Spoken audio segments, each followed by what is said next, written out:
ya uchaguzi wa naibu spika.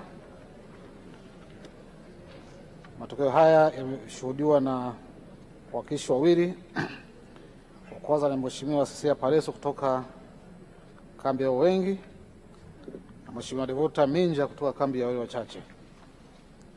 Matokeo ni kama ifuatavyo: idadi ya kura zilizopigwa 371, kura zilizoharibika 0, kura za hapana 0,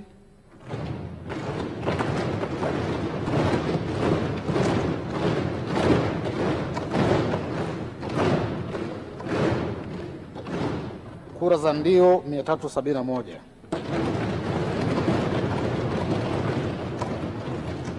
Hivyo Mheshimiwa Daniel Baran Siro amechaguliwa kuwa naibu spika wa Bunge la Jamhuri ya Muungano wa Tanzania kwa jumla ya kura 371.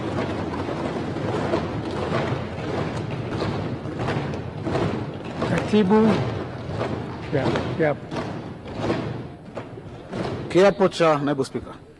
Mheshimiwa mgombea, kiapo.